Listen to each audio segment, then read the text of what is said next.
JK24 के social media platform में आपका स्वागत है। मैं हूं मुज़म्मिल रजब। जिस तरीके से आपको पता है कि अगर सनत की बात करें तो सेब की सनत कश्मीर की मानी जाती है। उसके साथ साथ अगर बाकी चीज़ों की देखी जाए, चाहे ज़ाफ़रान की बात करें, उसके साथ साथ बाकी जो फ्रूट्स यहाँ पे निकलते हैं, एक बड़ी सनत है। लेकिन अगर देखने वाली बात अब ये रहेगी कि जिस तरीके से बर्फबारी उस तरीके की नहीं हुई जिस तरीके की होनी चाहिए थी, लोगों को भी दुश्वारियाँ देखने को मिल सकती थी। लेकिन बारिशें जब तक होंगी, क्योंकि ऊपर वाला बैठा है ऊपर, तो उसी को पता है कि क्या चीज़ सही है और क्या चीज़ गलत है। लेकिन अगर ग्रोवर्स की बात करें, ग्रोवर्स को एडवाइस लेने की बहुत ज़्यादा ज़रूरत होती है। तो हमारे साथ डिस्ट्रिक्ट हॉर्टिकल्चर अफसर मौजूद है हमारे साथ, तो इनसे बात भी करेंगे। सर, जिस तरीके से गर्मी हो रही है उस या बारिशें हो रही है, उस तरीके से कितना ज़रूरी है, लोगों को क्या तदाबीर उठाने चाहिए? क्योंकि अगर सनत की बात करें, सबसे बड़ी सनत अगर मानी जाती है वो सेब की सनत मानी जाती है। इस हवाले से क्या क्या तदाबीर उठानी चाहिए? आपकी चैनल की वसादत से मैं अपने नाजरीन, अपने जो मेरे किसान भाई हैं, उनको ये मैसेज देना चाहता हूँ कि पिछले कई दिनों से वो मौसमी हालात देख रहे हैं कि गर्मी ठीक ठाक है, साथ में बारिशें भी हो रही है। दो तीन चीज़ें हैं जो उनको बहुत ज़रूरी अमलानी है इस वक्त। एक तो ये कि ये जो दर्ज हरारत बढ़ रहा है, साथ में बारिशें भी हो रही है, इसमें हमारे जो एप्पल के ऑर्चार्ड से बागात है, इनमें ह्यूमिडिटी बढ़ती है। और दूसरा, जो हमारे अनवांटेड ग्रासेस है या वीड्स है, उनकी ग्रोथ काफ़ी बढ़ती है। कोशिश करनी है उनको कि ये जो भी वीड्स है, घास फूस बाग में उनके जो ऑर्चार्ड्स में, एप्पल के ऑर्चार्ड्स में उगा हुआ है, उसको वो काटें। खासकर जो अपने पेड़ों के जो कैनोपी है, जो नीचे वाला एरिया है, उसको साफ रखें। और साफ करके भी वो उनको फेंकने की ज़रूरत नहीं है, वो उसको वहीं यूज़ कर सकते हैं, उसी पेड़ के नीचे वो मल्चिंग का काम करेगी वहाँ। तो मल्चिंग से होगा कि जो हमारा मॉइस्चर है सॉइल में, तो आप खुद भी देख रहे हैं, जैसे आपने खुद भी बोला अभी, कि जिस हिसाब की प्रेसिपिटेशन होनी थी, जैसे बर्फबारी विंटर में, वो एक फिर बहुत देर तक हमारी जो है सॉइल में मॉइस्चर रहता है, जो ज़रूरत पड़ती है हमें हमारे ऑर्चार्ड्स में, तो उस हिसाब की प्रेसिपिटेशन अभी तक इस साल देखने में नहीं आई है। तो अंदेशा है कहीं जाके कि थोड़ा वो जो मॉइस्चर स्ट्रेस हमारे पेड़ों को लग सकता है। उसके लिए हमें आज से ही तदाबीर उठाने हैं। ये जो भी मॉइस्चर अब हमारी ज़मीन में है, या अगर हम बीच बीच में बारिशें हो रही है, तो या कभी हमने इरिगेट किया अपने ऑर्चार्ड को, तो वो जो हमने मॉइस्चर लेवल है उसको कैसे कंजर्व किया जाए, उसके लिए मल्चिंग एक बहुत बड़ा टूल है हमारे पास। पेड़ों के तने के नीचे या ये जो कैनोपी है उसके नीचे जो ज़मीन है, उसमें वो जो घास फूस वहाँ बाग में उगता है उसको काट के तो वही तने के नीचे रख सकते हैं। या डिफरेंट या घर में घास फूस है, अनवांटेड कोई चीज़ें हैं, वो नीचे रख के उससे मॉइस्चर कंजर्व हो सकता है। जो मॉइस्चर उस वक्त सॉइल में है उसको थोड़ा सा टाइम हम निकाल सकते हैं। साथ में जो नीचे वाली जो बेसन है पेड़ों की, उसको हम ऐसे बनाएं ताकि जो भी बारिशें हों, वो जो पानी है रन ऑफ ना हो। जैसे बारिश गिरती है फिर हम देखते हैं कि पानी भागता रहता है ऑर्चार्ड से, तो ऐसे हम बेसन बनाए ताकि आके उस बेसन में वो पानी खड़ा रहे। बेसन में रह के वो जब उस चीज़ में जज्ब हो जाएगा, फिर हम उसमें मल्चिंग यूज करके एक मॉइस्चर की जो लेवल है वो कंजर्व कर सकते हैं। साथ में घास फूस काटने से जब ह्यूमिडिटी को हम कम कर सकते हैं। उससे जब ह्यूमिडिटी कम होगी तो जो बीमारियां लगने का खदशा है, खासकर इस वक्त स्कैब की जो बीमारी है उसका बहुत अंदेशा है हमारे एप्पल के ऑर्चार्ड्स में। तो उसकी जो है जो चीज़ें उसको प्रोत्साहित करती है या उसको बढ़ाएंगी, वो ह्यूमिडिटी से वो बढ़ सकती है। तो हम ह्यूमिडिटी को कम करके स्कैब की इंसिडेंस को कम कर सकते हैं। साथ में जो हमें उसके अगेंस्ट जो हमें स्प्रे शेड्यूल के हिसाब से जो स्प्रेज प्रोटेक्शन देनी है अपने क्रॉप को या अपने प्लांट्स को स्कैब के अगेंस्ट, या बाकी जो फफूंद जो हमारी फंगस है उनके अगेंस्ट जो फंजिसाइड स्प्रे करनी है उसको इस वक्त स्प्रे करें। हो सकता है कि जिस फार्मर को भी अभी 7 या 10 दिन से ज़्यादा स्प्रे फंजिसाइड स्प्रे को होंगे स्प्रे किए हुए, वो अपने ऑर्चार्ड्स में इस वक्त फंजिसाइड की स्प्रे करें। तो फंजिसाइड सिलेक्ट करने में वो हमारे साथ ताउन करे, वो हमारे जो उनका नज़दीकी दफ्तर होगा हॉर्टिकल्चर, उनसे रब्ता कर सकते हैं, या हमारे नंबर्स है, व्हाट्सएप ग्रुप्स है, उसमें वो हमें जस्ट मैसेज कर सकते हैं। हम उसको अपनी हिस्ट्री पूछते हैं, अभी तक जैसे 2 या 3 स्प्रेज या 4 स्प्रेज उसने की होंगी, तो उसी हिसाब से ये वाली स्प्रे हम उसको कहेंगे कि इस वक्त क्या करना चाहिए, या जो हमारे स्प्रे शेड्यूल्स है उसको अमला के वो स्प्रे कर सकते हैं। जैसा एक जायज मैं रोकना चाहूंगा आपको, क्योंकि अगर स्प्रे करते हैं, लोगों को पहले ये नहीं पता है कि हम किस टाइम करें। बहुत कम लोग हैं ऐसे, माहिरीन ऐसे कम हैं जिनको पता है हम किस टाइम पे स्प्रे करें। क्योंकि अगर देखा जाए लोग किसी भी टाइम जाते हैं और स्प्रे करते हैं, कितना ज़रूरी है उनको बताना कि किस टाइम वो स्प्रे करें ताकि उनके जो ऑर्चर्ड्स है वो बचे।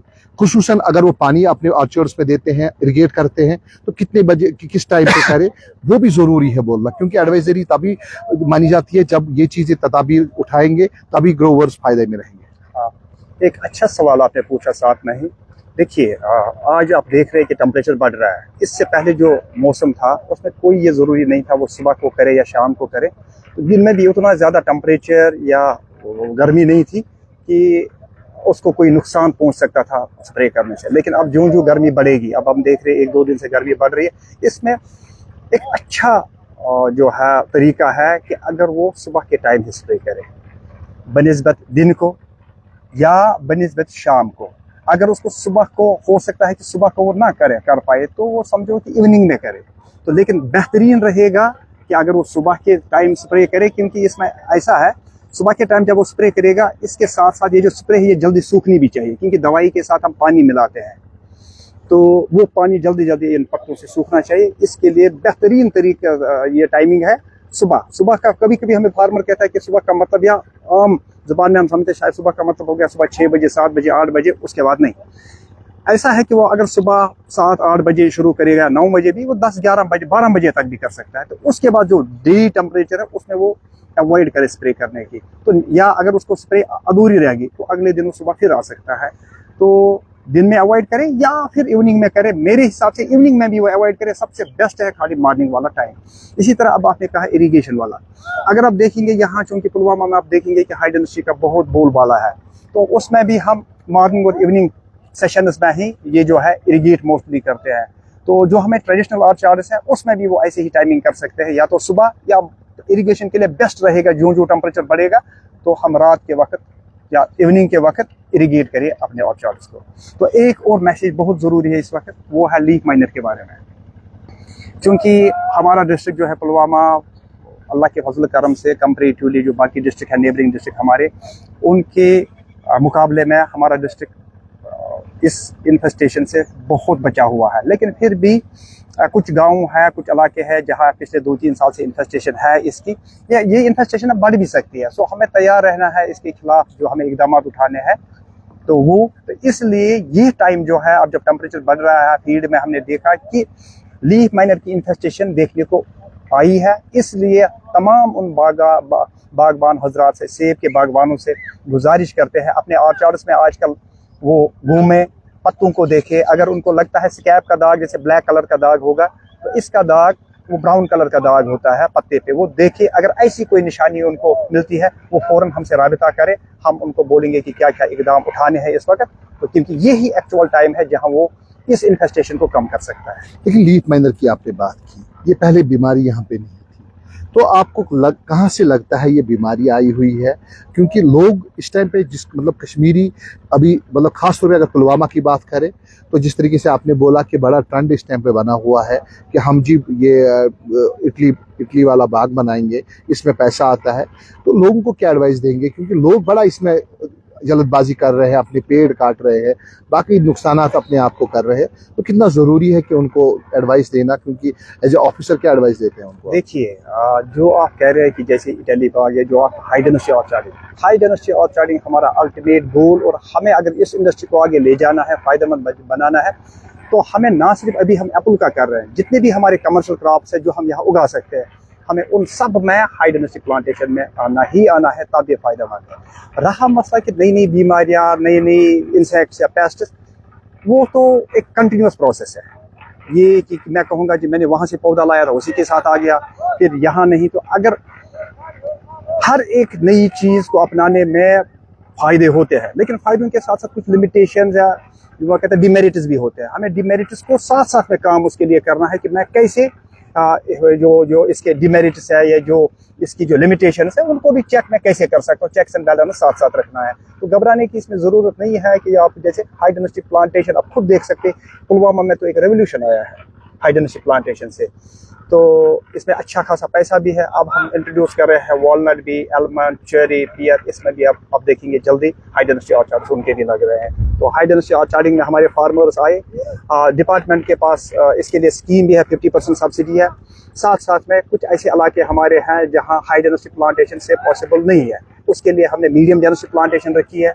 और अगर कोई फार्मर्स कोई ऐसे ऑर्चार्ड्स है जो डेवलप हो गए हैं, वो नहीं चाहते कि मैं रिप्लेस करूं, तो उसमें हमें रिजुविनेशन का एक स्कीम है जिसमें वो टॉप वर्किंग करके नई वैरायटीज़ को ग्राफ्ट करके, साथ में जो प्लांट की डेंसिटी है, नॉर्मली एक कनाल में आम बाग में होते हैं 15 से 20 पौधे, तो उसमें वो डेंसिटी 40 तक ले जा सकता है। तो उसमें भी हम अच्छी खासी सब्सिडी और सपोर्ट गवर्नमेंट करेगी।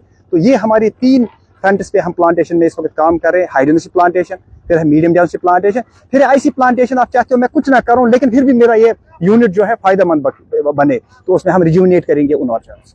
सर, लोगों का बड़ा शिकायत आ रही है कि जब हमने फॉर्म भरे तो हमें टाइम, कोई लिमिटेड टाइम दिया गया था, हमने अपने ऑर्चर्ड्स को काटा, तो हम वेट कर रहे हैं कि कब हाई डेंसिटी हमारे बागों में भी लगे। लेकिन लोग कहते हैं कि जो उस तरीके से काम नहीं हो रहा है, उस तरीके से पेड़ नहीं आ रहे हैं, हमें बड़ा टाइम का वेट करना पड़ता है। कितना, तो उसके लिए तदाबीर क्या उठाया? देखिए सर, हमारा सारा ऑनलाइन सिस्टम है। एप्लीकेशन कोई फार्मर देता है, वो अपनी कंसेंट पे एप्लीकेशन देता है कि वो इंटरेस्टेड होता है मैं हाई डेंसिटी ऑर्चार्ड लगाऊं। हम किसी को ये नहीं कहते कि आप अपना ऑर्चार्ड काटो, उसकी अपनी ही कंसेंट पहले ही होती है कि मैं अपना ऑर्चार्ड, कोई बहुत सारे ऑर्चार्ड्स, मैक्सिमम ऑर्चार्ड्स हमें लगते हैं फैलो लैंड पे कि जो ज़मीन खाली होती है। फिर बहुत सारे ऑर्चार्ड्स लगते हैं आजकल जहाँ ऑलरेडी ऑर्चार्ड है, वो खुद तैयार होता है, नहीं जी मेरा ये ऑर्चार्ड जो है ये इतना फायदेमंद नहीं है, हाई डेंसिटी वाला मुझे फायदेमंद होगा, खुद ही उसने ऑर्चार्ड साफ करके फॉर्म भरा होता है। ये सब ऑनलाइन सिस्टम है। ऑनलाइन सिस्टम में सबसे ज्यादा एप्लीकेशन है डिस्ट्रिक्ट पुलवामा में, JNK में, अल्लाह के फजल करम से। लेकिन हर एक चीज की एक लिमिटेशन है गवर्नमेंट में, क्योंकि देखिए ये पेड़ उगाने हैं, ये फैक्ट्री में कोई चीज नहीं बनानी है। मैं कहूँगा रातों रात दिन का शिफ्ट होगा, फिर 100 पोल नहीं हम 1000 पोल बनाएंगे। ये पौधे उगाने हैं। अगर हमें ये इंपोर्ट भी करना है, वहां भी एक लिमिटेड नंबर उगेगा क्योंकि जमीन पे उगाने हैं। तो लोग जो समझते हैं कि हर एक को आज ही सब्सिडी मिलेगी, आज ही उसका बाग लगेगा, वो पॉसिबल नहीं है। तो जो कीपिंग इन व्यू जो हमारा नंबर ऑफ प्लांट्स अवेलेबल होते हैं कंपनियों के पास, तो उस हिसाब से जिसका सीरियल आता है, जिसने पहले फॉर्म भरा है, हम उसी को पहले बुलाते हैं, जी आपका नंबर आ गया। तो जो बंदा आज फॉर्म भरेगा या उसने 1 महीने पहले भरा है या किसी के बाद भरा है, उसको तो वेट करना है। अब वेट करने में भी उसको खुद ये चॉइस करनी है क्या वो वेट कर सकता है या नहीं कर सकता। बहुत बहुत शुक्रिया जायद साहब हमारे साथ बात करने के लिए। डिस्ट्रिक्ट हॉर्टिकल्चर ऑफिसर से आप बात कर सुन रहे थे, क्योंकि अगर जो इनकी एडवाइस है वो हमको सुननी चाहिए, क्योंकि एडवाइजरी जरूर हुई है। तो जो हमारे ऑर्चर्ड्स के मालिकान हैं उनको चाहिए कि अगर कहीं पे दिक्कतें आती है उनको इनके पास जाने चाहिए। हेल्पलाइन नंबर्स भी लगे हुए हैं हर जगह पे, हर देहात में कहीं ना कहीं पे इनके जो ऑफिस हैं वो लगे हुए हैं, वहाँ जाने चाहिए और इनके एक्सपर्ट से बात करनी चाहिए। तो बिल्कुल, अगर इसकी हाई डेंसिटी की बात करें तो आपने सुना खुद कि जिसमें लोगों की शिकायत बड़ी रहती है कि हमें जी नंबर नहीं आ रहा है, तो उसमें इनका यही कहना है कि जब उनका नंबर आएगा तो उनको भी हाई डेंसिटी प्लांट्स मिलेंगे और सब्सिडी भी उसके साथ साथ मिलेगी। लेकिन हमें चाहिए कि हम सब लोग तामुल से काम लें, ताकि जो चीज़ हमको मिलनी है वो मिलनी ही है, लेकिन हम गवर्नमेंट की जो स्कीम्स है उनका फ़ायदा उठाएं। दीजिए इजाज़त, अल्लाह निगहबान।